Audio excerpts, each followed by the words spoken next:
give yourself a break. I mean, I don't know anyone individually who's listening to this, but this generation is, you guys put far too much pressure on yourselves.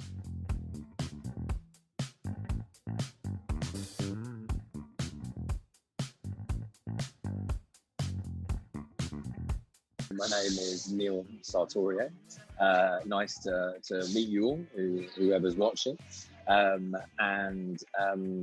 actually work for 4 organisations. So I don't want to take up the whole time I've got explaining all those, but it is important to me to convey that actually I don't just work for one organisation, but my primary role is with an organisation called Ernst Young EY, which I would not be offended if no one's heard of watching this. It's not a problem. I am what they call a partner in that organisation, so a part owner of that, what is a global consultancy business. And I run what they call the local public services business in that. So my clients are local authorities, social services, police organisations, social housing, and they effectively are our clients who we provide support to.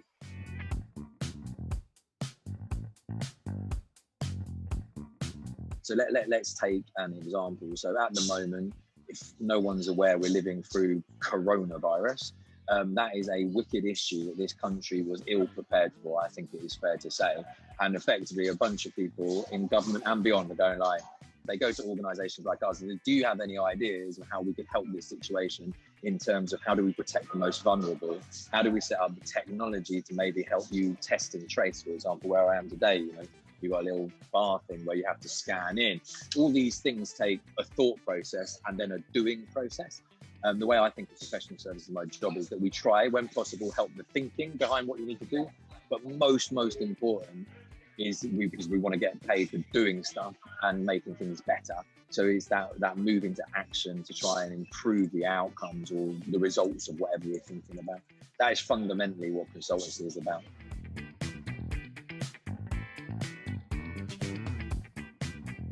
I've always been fascinated and impassioned by, let's call it politics with a small p and probably a capital P sometimes. So political affairs, I have always had a burning passion for, and that's not the gaming of it, like not seeing it as a game, but because from a young age, rightly or wrongly, I honestly believed that was a vehicle to make change happen, which then links to my underlying or maybe overlying point, which is the world, and I've felt this for a very, very long time, is, to be polite, would say it's suboptimal. To be honest, is pretty fucked up in the sense of we can't feed half the world, right? It's unequal, it's unfair, it's unjust, it's undemocratic, it's just wrong, right, in so many ways.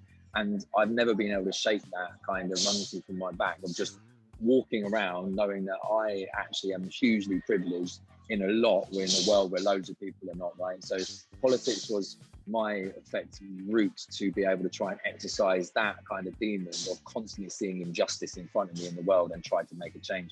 Then the second thing that makes me tick is music. Certainly I'm not very talented at it, but I do love music. I think the creative process around music, the listening of it, the creation of it, the coming together of it, the reading of the album lyrics, the sharing, because I was old enough to CD and listening to it on repeat and understanding what it means to you, is just a really important process, and that actually is more than just enjoyment, more than just listening to something. It's a language, and it brings people together.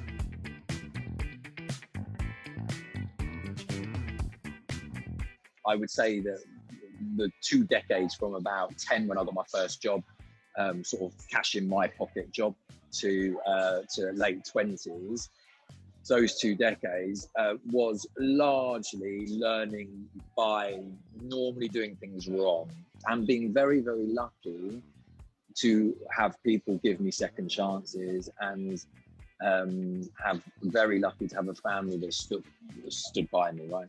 And actually often what separates the so-called successful from the not so is the fact that not because they did everything right, it's because people stood by them when they did things wrong and managed to get them to reflect and grow as a person, which we all have the capacity to do, rather than sit me down and be like, kind of, you know, you've done wrong, therefore you now will be punished.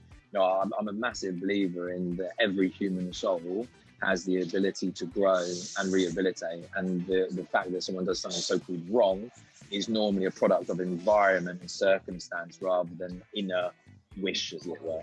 I think that's a really defining thing for me, that I had two very active parents who gave up clearly some of their own probably wishes and desires to give us a foundation of what they didn't have, which was a further education and opportunity. And they never pressurized us to do anything, but it did so happen that I did go on to university.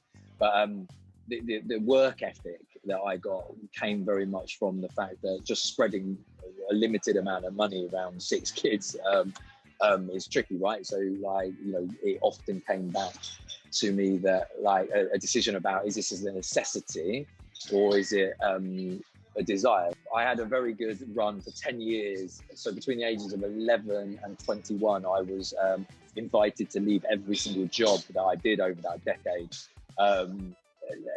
There is a common theme through all of these things, right?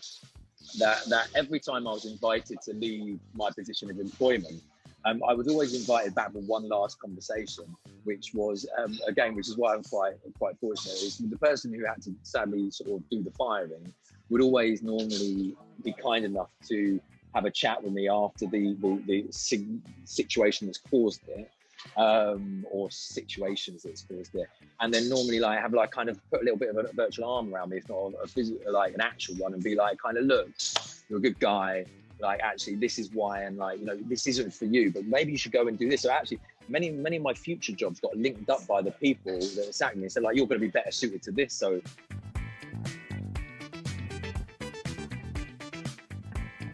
in 20s, to be fair, I never ever thought I was building a career. All I was doing is doing a job, because like that grafter instinct that my parents have kind of inbuilt in me, which is, you know, beyond your essentials, you need to earn your funds. So like I was continuing to do what was asked of me at work, enjoying it, giving it my all, but then burning the candle at both ends, because I was in my 20s and I wanted to enjoy the big city and all that goes with that, like traveling, still into my music, going to festivals, etc.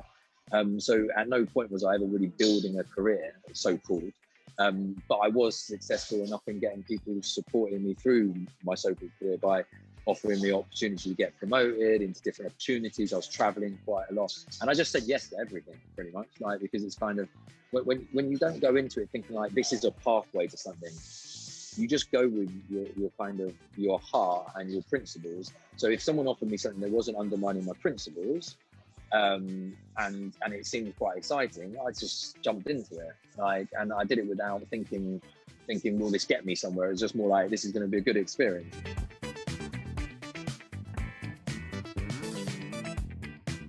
I think for me is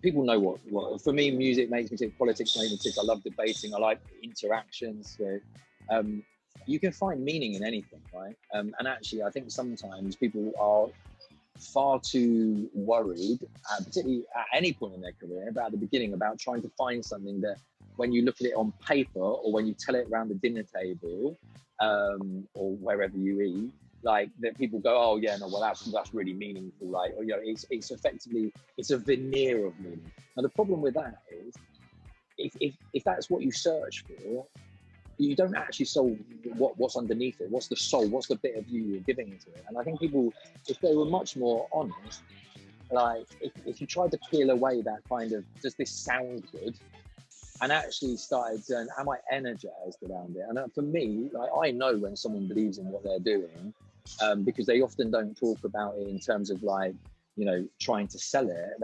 They come to life, like, just in the way they talk about it, in whichever way they get animated, whether it's like reserved animation or like all over the place animation. You can tell when someone believes in what they're doing and what they and to be fair, this is where society is a bit messed up, because actually we need people who are working in the care sector to be respected more, right? Because actually those people got into the care sector for a reason, right?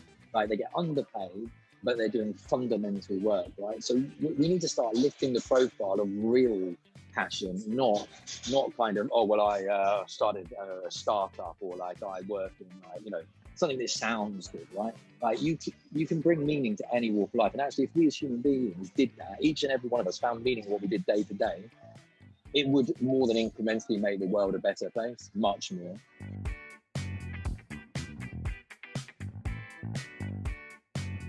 give yourself space just to do two things. One, understand what you enjoy so you can do more of it and find things more because you learn over time. Secondly, start teaching yourself what you don't enjoy or have passion for, and be empowered enough to try and minimize that or find coping mechanisms, healthy coping mechanisms around that being in your life. And I think my last one, pragmatically, was give yourself a break. I mean, I don't know anyone individually who's listening to this, but like through my work and through my friendship circles, like for people of all ages, but there is one thing that I definitely note within teenagers of this generation is you guys put far too much pressure on yourselves. Far too much pressure on yourselves. Like, I think of myself at 17, all I wanted to do was get out of Bracknell where I grew up and go to Freshers Week and like party, go to free parties and talk politics of a left-leaning nature, go on like protests and see where life would take me, meet new people, travel to different countries and just do things. And who knew where that would get me? And I certainly wasn't thinking, well, in my mid-30s, I want to be a partner and started three social enterprises. So ease the pressure, guys. Ease the pressure on yourselves, because actually it's a really good quality to see enthusiastic, energized people who are doing things that come from their heart at a young age, and people will end up starting to guide you. And that's actually the last one while I'm on the roll. You'll be given a lot of advice, just like I am, like kind of now. It's okay to ignore it. It's really okay if you disagree with it to go, I think they're wrong. It's for you to collect in all the different voices and be strong enough to actually filter out the ones that you think are just not for you, you think are plain wrong and born out at the wrong time. You know, as future leaders, and by the way, everyone's a future leader in my opinion, like, you know, you should just empower yourself to keep the counsel of those people you respect and want to continue on, and ignore the counsel of those that you don't respect or think that it's not relevant. That's okay, right?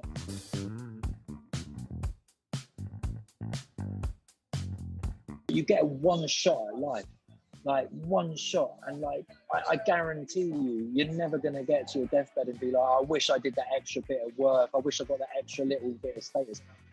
Like, we have to, as humans, really understand what's important to us and just ease the pressure, because actually stress is so like that is another pandemic we're living through, right? The stress that we put on young people, and it's not one that's going to be cured by a vaccine. So, you know, like, strongest advice is like, you know, really judge when that person who's putting pressure on you, be someone willing in your careers to try and meet a deadline, do this because it will get you to the next step. Just offer yourself two things. One, a pause.